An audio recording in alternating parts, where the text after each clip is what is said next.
muwe makini, kwa sababu kuna vitu ambavyo nilivielekeza ndio hivyo ambavyo mnasema. Kuna mtu anasema bwana, sasa hivi sioni vizuri, au kuna kitu fulani. Unaona, kwanza hiki ambacho nimekifanya hiki hapa ni kile cha saa 2:15, yani entry ya gold ya saa 2:15 inapatikana kwa namna hii, sawa sawa. Ingepatikana kwa namna hii kwa watu ambao wapo makini, na nilishawafundisha wangepata hii entry, lakini tupo hapa kwa ajili ya entry ya saa 2 kamili asubuhi, sawa sawa. Nilisema tukiachilia mbali, kwa sababu hizi pips ni pips ngapi hizi unaziona hizi, ingawa mi tip yangu ilikuwa hapa, sawa sawa, hapa kuanzia hapa mpaka hapa, hizi ni pips 167 ambazo unazichukua bila jasho lolote, lakini ukiwa unaelewa unachokifanya. Sasa mimi nataka nikuelekeze tu kwenye kitu cha saa 2 kamili. Sitakuja huko kwenye ngapi huko. Ukitaka kuja kwenye entry nyingine hizo ambazo nilikuwa nazisema kwenye group, njoo utuungane pale, kwa sababu nitamaliza nitamaliza muda mwingi kuelezea hivi vitu. Vinahitaji muda kidogo, ni session kama za siku kadhaa.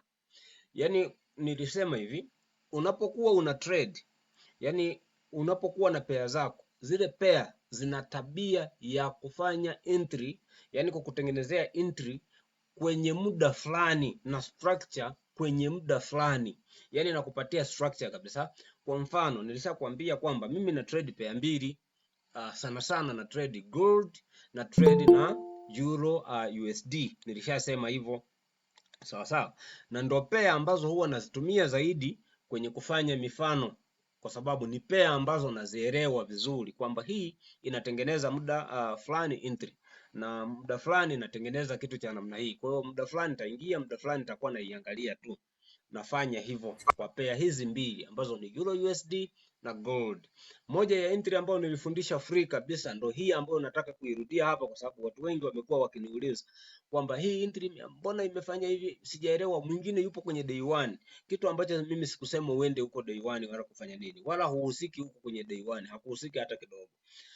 Kitu ambacho nilikisema ni hiki hapa. Nafuta hizi drawings zangu, nazifuta hizi drawing nazifuta, okay, nazifuta namna hiyo.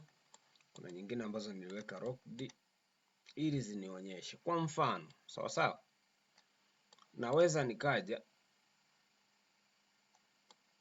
kwanza, kabla sijaonyesha hicho kitu, nakuja hapa naambia kwamba gold kwanza anafanya entry ile ya saa 2 kamili asubuhi, saa 2 kamili asubuhi, ile saa 2 kamili asubuhi, saa 2 kamili asubuhi ya Tanzania. Kitu kingine ambacho nimekuja kuona kwamba watu wana matatizo, wanaenda kuangalia saa 2 kamili kwenye nini, whatever unaangalia wapi, whatever unaangalia wapi, whatever upo kwenye trade, kwenye MT5 yako, we tumia saa yako ya mkononi kwamba hii ni saa 2 kamili asubuhi ya Tanzania. Sizungumzii ya London wala wapi, ya Tanzania hapo, kwamba ni saa 2 kamili asubuhi. Na kama ni saa 2 kamili asubuhi, tayari naenda kuangalia entry yangu kwamba je, entry ya saa 2 kamili kwenye time frame, ambayo time frame recommend ni 1 minute kwa gold, ni 1 minute. Ndiyo niliyoisema hapo kwamba 1 minute ya gold kwenye 1 minute time frame, na kuja kuangalia candlestick ya saa 2 kamili kwenye trading view inakuonyesha vizuri. Kwenye MT5, mimi MT5 naitumia tu kwa ajili ya kuweka order, sawa sawa. Kwenye MT5 huko naenda tu kuweka order, sifanya analysis kule, sawa sawa. Nachofanya analysis natumia sana trading view, ndo nayotumia sana kwenye kufanya analysis. Kwa hiyo ninachokifanya inapofika saa 2 kamili, naomba unisikilize vizuri, kwa sababu hiki kitu ni muhimu. Ni kimoja tu kati ya vile vinne ambavyo nilisema nitavielekeza kwa gold, na vile vingine vitatu basi nitavielekeza kwenye hilo darasa ambalo nalitangaza hapa.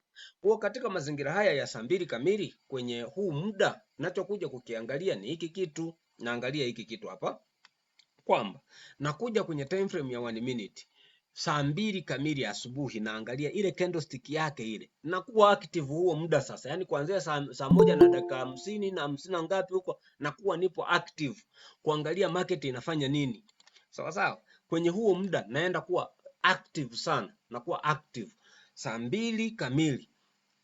Nakuwa naangalia, je, candlestick ya saa 2 kamili imeniletea kitu gani ya 1 minute, ambayo ile manake ni candlestick ya saa 2 kamili asubuhi, ambayo saa 2 na dakika 1 inaniambia enter. Yani ile inavyofunguka tu, ile inamalizika kufunga, ile ya saa 2 kamili imemalizika tu kufunga, ile ya saa 2 na dakika 1 inaniambia ingia sokoni. Sio nije niingie baadaye, muda huo huo inaniambia ingia sokoni. Sio, mnanielewa nyie? Edwini, unielewe hapa vizuri, lakini wewe una room ya kujiuliza kwa sababu upo kule kwenye lile darasa la masterclass. Kwa hiyo hiki kitu utasoma mara 2. Nadhani utakuwa umekielewa zaidi, utakielewa zaidi kwa sababu hiki kitu tutaenda kukirudia na kukirudia kule. Sasa katika mazingira haya unakutana na kitu cha namna hii kwamba nimekutana na candlestick ya saa 2 ni bullish ya namna hii. Sawa sawa? Ni bullish ambayo inanionyesha hivyo. Ni bullish ya namna hii. Sawa sawa? Whatever inaweza ikawa imefungukia kwenye OB katika hili eneo. Kama itakuwa imeenda kufungukia kwenye OB hapa juu. Sawa sawa? Kama imefungukia hapa, kuna OB katika hili eneo, imefungukia hapa, alafu imeenda kufungia kwenye OB, haijaivunja ile OB, maana hii market inaniambia sell now. Kama hii market imefunguka hapa na imefungukia hapa juu, lakini huku kuna open space, kuna open, hakuna kitu huku, maana yake inaniambia buy now, naingia.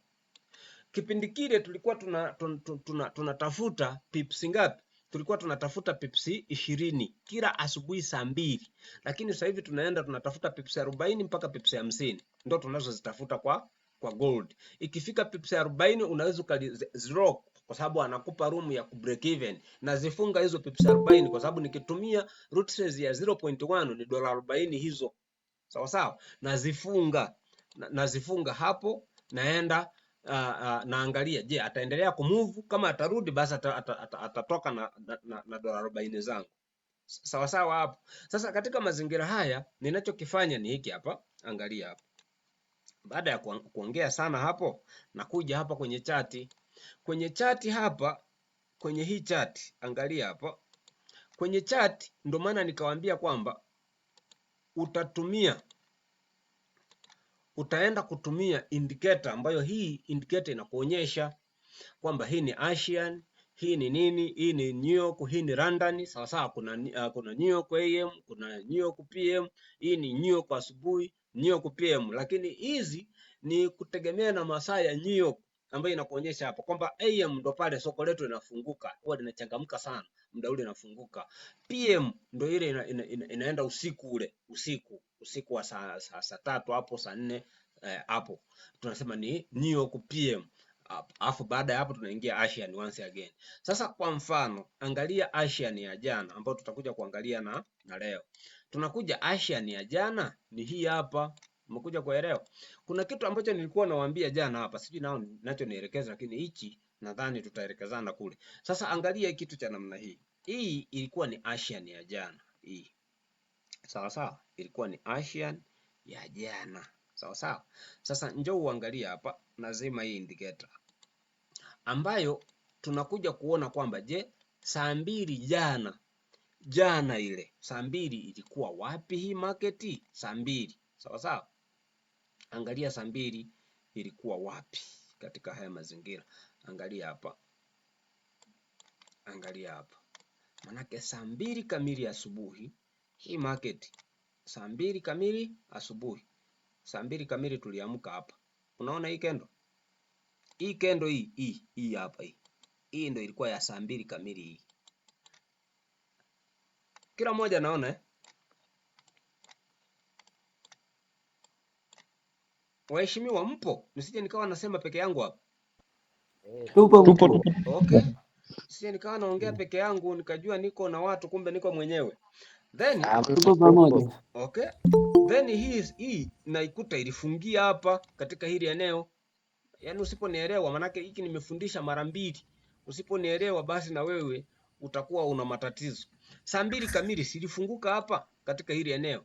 Sasa unakuja kuangalia kwamba huyu jamaa alifungukia kwenye hiyo B, amefunga juu ya hii, amefungukia hapa, amefungia hapa, alafu huku juu kuna empty, hakuna kitu kinacho, hajafungia hapo. Yani anapofunga hii kendo hajafungia kwenye ubi yoyote huku, maana yake anakuambia go up, nenda juu. Ninachokitarget mimi ni pips 50, zitaongezeka, zitafanyaje? Naweza akafika akatembea pips 50 nikazirop na ziwekea BE, hata akiendelea poa, akirudi anafunga na pips 50 zangu. Kama nimetumia 0.1 maana yake nina dola 50, zinatosha sana kwa siku hizo. Nikiamua kuishia trade yangu hapo katika hiyo siku, naenda nakuja kuangalia kwamba hii market, let us say kwa mfano wakati inafunguka hii, mimi niliingilia hapa kwa sababu ndio ilipofungia, kwamba mimi nilibai. Baada ya kubai, naenda kuangalia pips 50 ziko wapi. Pips 50 hizi hapa, umeona hizi ni pips 50, manake kwenye hii shadow hii shadow hii anaanza kulitrace, ameshatengeneza pips ngapi? 50. Tunaelewana hapo? Naelewana mkuu. Then hichi kitu utaenda kukikuta huku pia. Angalia hii ilikuwa hii jana ilikuwa tarehe 19 Angalia tarehe 18. Angalia tarehe 18 ni kitu gani? Kwa sababu watu wanaweza wakafikiri labda tarehe 18 hii hapa, tarehe 18 saa 2 ilikuwa wapi? Saa 2 asubuhi, sio saa 2 ya usiku. Edwin, unanielewa hapo eh? Ndio mwalimu, nakuelewa. Haya. Then katika mazingira haya utaenda kukutana na kitu cha namna hii ambayo tunaitafuta saa 2, tunaitafuta saa 2 ya jana. Si kama trading view yangu itafika, lakini naona inafika. Alright. Haya, ilikuwa saa 2 kamili, ilikuwa katika hili eneo. Angalia hapa, angalia hapa, kuna mtu anaingia au anafanyaje? Jamani, nimesema huyu amechelewa Huyu anauliza time frame gani? Jamani, nimesema time frame ni 1 minute. Nimesema time frame ya kuangalia hivi vitu ni time frame ya 1 minute. Sawa sawa? Nimesema hapo. Sasa nakuja kuangalia hii market. Kwa mfano hii ni time frame ya 1 minute, hii nimesema wakati naanza huko. Nakuja kuangalia kwamba hii market ilifungukia wapi? Yaani ukiangalia hii candlestick ndio ya saa 2 kamili asubuhi, hii hapa hii hapa nyeusi, hii ndefu hii. Nakuja kuangalia kwamba imekuja kufungia kwenye hii OB hapa, imekuja kufungia kwenye hii OB hapa katika hii point hapa, imefungia kwenye OB hapa katika hii point. So inaniambia nini baada ya kufungia kwenye hii OB hapa? Sawa sawa, inaniambia manake ni seli kwa wakati huo, go down with it. Nakuja na seli na target pips zangu 40 mpaka 50. Nakuja kuangalia kwamba je, hii market ilivyoenda huko ina pips ngapi hizi? Ulitarget pips 50, manake ilitakiwa hapa katika hili eneo hapa wewe utoke hapa. Ingawa ilienda mpaka pips kadhaa, ilienda mpaka pips ngapi? Ilienda mpaka pips 70. Ningetoka, yani pips 50 tu mimi natoka. Yani zikishafika kwenye 40, tahadhari yako ni kutoka. Yani wewe kama utaangalia, kama una roho ngumu, target 50. Lakini zikishafika 40 ngapi? Toka. Baada ya hapo anza kutafuta kwamba siku nyingine nitaenda kuitafuta tena entry nyingine ambayo kwa gold ni entry 3 huwa tunazifanya kwa siku, ambazo nimesema ni saa 9 kamili usiku. Kuna details ambazo tunaziangalia pale. Alafu wasi again saa 11:30 kwa kipindi hiki ambacho tunatofautiana GMT masaa 3. Tunaenda kuangalia pale. Nilisema hicho kitu. Alafu kwa Euro USD tunafanya entry saa 7, tunafanya saa 10 mpaka saa 10 na dakika 45 pale. Tunafanya entry. Kuna entry inakuja pale. Namna gani? Nimesema nitaelekeza kule. Hii sauti isipotee bure. Nipe 50 uingie kule ukasome. Ndio kitu ambacho nimesema hapa. Naeleweka hapo. Na kuna watu ambao wana trade change of character, sijui vitu gani pale, change of character BOS, wanasubiri kwamba market let us say kwamba imefanya hiki kitu hapa, kwamba mtu market inafanya hiki kitu, kwamba market imetoka huku inafanya kitu cha namna hii, anasubiri imefanya hivi ili kwamba hii market ije irudi huku ndani ndo iende. Sometimes hii market hairudi huku ndani, inasepa mazima huko juu. Kwa hiyo hiki kitu kinahitaji update, na update ninayo. Hivi vitu ndo vitu ambavyo anaenda kufundisha kule. Cha msingi tu ni 50 yako kule uingie nayo kule, tutaenda kusoma. Kuna muda ambao tutatumiana, hakuna muda maalum kwa sababu ni masterclass kule. Tukishamaliza utaamua mwenyewe utoke au uendelee kuwepo kulingana na vitu ambavyo vitakuwepo kwenye hilo darasa, na kuna vigezo vya kubakia na kuna vigezo vya kutoka kwenye ile masterclass. Nadhani nimeeleweka hapo. Naeleweka. Naomba niishie hapo kwa sababu mkuu na strategy ya smart money unafundisha vizuri. Naam. Strategy ya smart money. Unafundisha kule. Ndo hiyo, yani hivyo vitu vya wakina BOS, wakina change of character, wakina CRT, kwa sababu nayo ipo kwenye smart money. Ndo vitu ambavyo naenda kuviupdate huko. Kuna mwingine ndo anaingia sasa hivi. Kuna mwingine ndo anaingia sasa hivi. Hivyo vitu ambavyo ninavisema hapo, wewe unayoingia sasa hivi ndo tunaagana hapa. Kuna darasa ninalo sasa hivi hapo kwenye masterclass ambalo tunaenda kulifanya. Kwa hiyo nataka niishie hapa.